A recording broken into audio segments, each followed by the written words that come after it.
নমস্কার সবাইকে, শুভ দুপুর। তো আজকে দুপুরে আমি রান্না করছি বাঙালিদের একটা মন পছন্দ খাওয়া। তো আজকে রান্না করব আমি সিম আর কুমড়ো, আলু আর রসুন কুচি, কাঁচা লঙ্কা আর ধনিয়া পাতা। এই যে শুকনো মাছ আমি ধুয়ে রেখেছি, তো শুকনো মাছ দুটো নিয়েছি, পেঁয়াজ বাটা, লঙ্কা গুঁড়ি, হলুদ গুঁড়ি আর লবণ।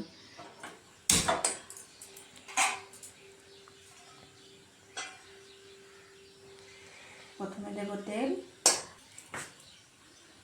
পেঁয়াজ বাটা,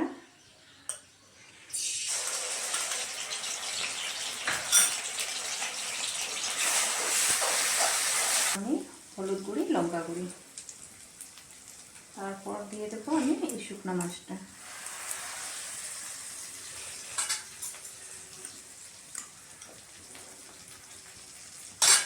তারপর দিয়ে দেবো আমি লবণ।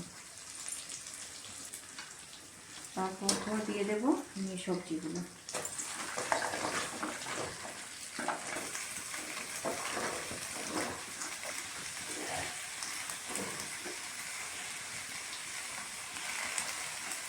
কাঁচা লঙ্কাটা আপনারা বুঝে দেবেন, আমি সামান্য অল্প দিয়েছি, লঙ্কা গুঁড়ো দিয়েছিলাম।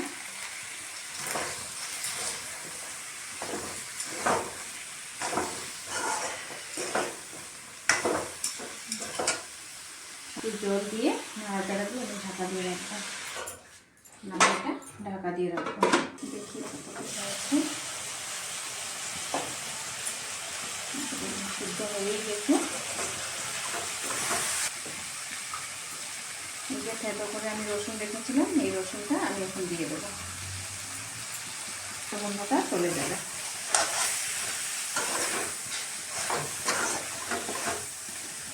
এখন আমি গরম জলটা দিয়ে দেবো।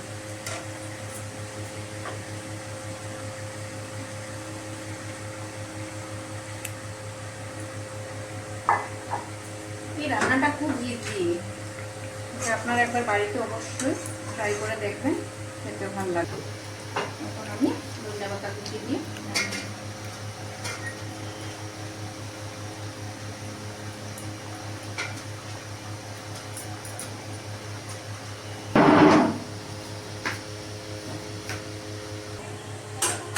যদি আমার এই রান্নাটা আপনাদের পছন্দ হয় প্লিজ আপনারা আমার ভিডিওটাকে লাইক করবেন, শেয়ার করবেন আর অবশ্যই কমেন্ট করতেও ভুলবেন না। নমস্কার।